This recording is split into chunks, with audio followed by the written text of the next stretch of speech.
யூடியூப்ல vlog பண்றவங்கள பார்த்தா நான் முன்னாடி கிரிஞ்சுன்னு நினைச்சிருக்கேன். அதுக்காக ஃபர்ஸ்ட் சாரி கேட்டுக்கிறேங்க, என்ன மன்னிச்சிருங்க.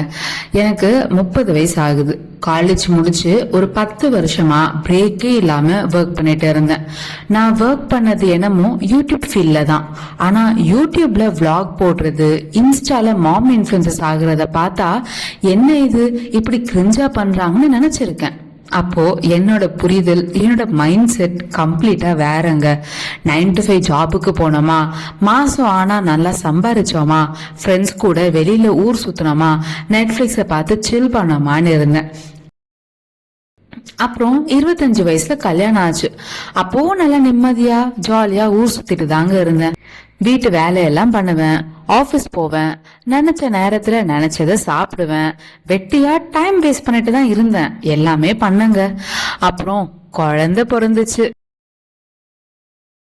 அப்பதான் என்னோட உலகமே மாறுச்சு. வேலைக்கு போக முடியல, குழந்தைய பாத்துக்கணும்ல. வீட்டுல இருந்து வேலை பண்ண ஆரம்பிச்சேன். ஏன்னா எனக்கு மாசம் சம்பளம் வரலனா ஆங்ஸைட்டி ஆயிடும், டிப்ரெஷன் ஆயிடுவாங்க. நான் அதுக்கு பழகிட்டேன். மாசம் சம்பளம் எனக்கு வேணும். நான் யாரையும் டிபெண்ட் பண்ணி இருக்க மாட்டேன். என்னோட அம்மா, அப்பா, ஹஸ்பண்ட சேர்த்து கூட சொல்றாங்க. குழந்தை வளர வளர வீட்டுல இருந்து ஒர்க் ஃப்ரம் ஹோம் கூட பண்ண முடியல. அவங்க கேக்குற நேரத்துல மீட்டிங் எடுக்க முடியல, சொல்ற ஒர்க் பண்ணி முடிக்க முடியல. அதையும் தாண்டி எல்லாம் கஷ்டப்பட்டு முட்டி மோதி பண்ணா ஆபீஸ்ல எல்லாரும் ஆபீஸ் வந்து வேலை பாக்குறாங்க, அவங்க மட்டும் என்ன வீட்டுல சொகுசா இருக்காங்கன்னு ஈகோ, பாலிடிக்ஸ் எல்லாமே ஆரம்பிச்சது. ஆனா இதுல என்னன்னா, பசங்களை விட பொண்ணுங்களுக்கு தான் இது முதல்ல ஆரம்பிச்சது.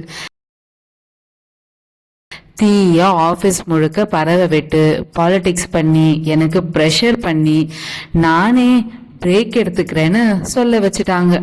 எல்லாத்துக்கும் முதல் அடிவாரம் போட்டது பொண்ணுங்க தான். அவங்களையும் ஒன்னும் சொல்றதுக்கு இல்ல. அவங்களுக்கு கல்யாணம் கூட ஆகல. குழந்தை பெத்துக்கிட்ட அப்புறம் எப்படி இருக்கும்னு அவங்களுக்கு எப்படி தெரியும்? ஸோ இப்ப வேலையும் போயிடுச்சுங்க. ஸோ கையில காசு இல்ல. ஹஸ்பண்ட் மேல ப்ரெஷர் போடுறோமோன்னு எனக்கே தோண ஆரம்பிச்சிருச்சு. ஐயோ, அப்படி யாரையும் காசுக்காக நம்ம நம்பி இருக்க கூடாதுன்னு பயம் வர ஆரம்பிச்சிருச்சு. என்ன பண்றது? எந்த வேலைக்கு போனாலும் அவங்க சொல்ற டைமுக்கு அவங்க வேலைய பண்ணி முடிக்கணும். அவங்க சொல்ற டைமுக்கு மீட்டிங் எடுக்கணும். குழந்தைய வச்சுக்கிட்டு இது எதையுமே பண்ண முடியலங்க. மத்த பண்ற நிறைய பேர் இருக்காங்க, பட் எனக்கு தெரியல, எனக்கு அதை பண்ண முடியல. ஏன்னா வீட்டுல குழந்தைய பாத்துக்க நான் மட்டும்தான் இருக்கேன். அதனால ஃபுல் டைம் குழந்தையும் பாத்துக்கிட்டு ஆபீஸ் வேலையை பண்றதுக்கும் சுத்தமா முடியல, ட்ரை பண்ணி முடியலங்க.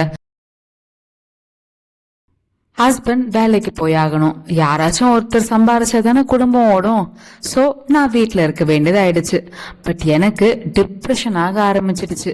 யார்கிட்ட பேசுறது, ஷேர் பண்றது தெரியல. ஃப்ரெண்ட்ஸ் எல்லாம் இருந்தாங்க. எல்லாரும் அவங்கவங்க வாழ்க்கைய பார்க்க வேண்டாமா? யாரு நம்ம கூடவே இருக்க முடியும் சொல்லுங்க? எல்லாருக்கும் ஒரு கவலை, வாழ்க்கை இருக்குல்ல. ஆனா எனக்கு என் மனசுல, என் மைண்ட்ல இருக்கிறத யார்கிட்டயும் சொல்லாம இருக்க பைத்தியம் பிடிக்குது. நம்பர் 1, கையில காசு சம்பாதிக்காம டிப்ரெஷன் ஆகுது. நம்பர் 2, நமக்கு டைம் இருக்கப்ப வேலை பண்ற மாதிரி வேலை வேணும். இது நம்பர் 3, குழந்தைய பாத்துக்க டைமும் வேணும். நம்பர் 4, இது எல்லாத்துக்கும் ஆன்சரா, சொல்யூஷனா எனக்கு கிடைச்ச ஒரே பதில் யூடியூப் vlog தாங்க. எடுத்த உடனே காசு சம்பாதிக்க முடியாதுன்னு தெரியும். அட்லீஸ்ட் நான் என்னோட கெரியர் பிரேக்ல நான் என்னதான் பண்ண போறேன்னு பார்க்கலான்னு எனக்கே ஆர்வமா இருக்கு. மைண்ட்ல ஒன்னும் தோணல, பிளாங்கா இருக்கு. பட் இந்த ஜேர்னிய நான் அக்செப்ட் பண்ணி தான் ஆகணும். ஸோ என்ன பண்ண போறோம், எப்படி பண்ண போறோம்னு எல்லாமே டாக்குமெண்ட் பண்ணலான்னு யோசிக்கிறேன். நான் கோத்ரூ பண்ற இந்த ஃபேஸை யாராச்சும் இந்த உலகத்துல 1-2 பேராவது கோத்ரூ பண்ணுவாங்கன்னு நினைக்கிறேன். அவங்களுக்கு நான் ஒரு தோழியா இருக்கணும்னு ஆசைப்படுறேன். என்னோட இந்த கெரியர் பிரேக் ஜேர்னிய நான் டாக்குமெண்ட் பண்ணதான் இந்த கெரியர் பிரேக் மாம் சேனல். இத நிறைய பேர் கிரிஞ்சுன்னு நினைக்கலாம். பட் எனக்கு இப்ப கவலை இல்லைங்க. மற்றவங்க நம்மளை பத்தி எப்படி நினைச்சா நமக்கு என்ன? நமக்கு கொஞ்சம் நிம்மதி தர விஷயத்த பண்ணலாமே. அதுதான் நான் இப்ப பண்ண போறேன். என்னோட இந்த ஜேர்னில நீங்களும் வாங்க. எனக்கு நிறைய நண்பன் நண்பி கிடைப்பாங்க நம்புறேன்.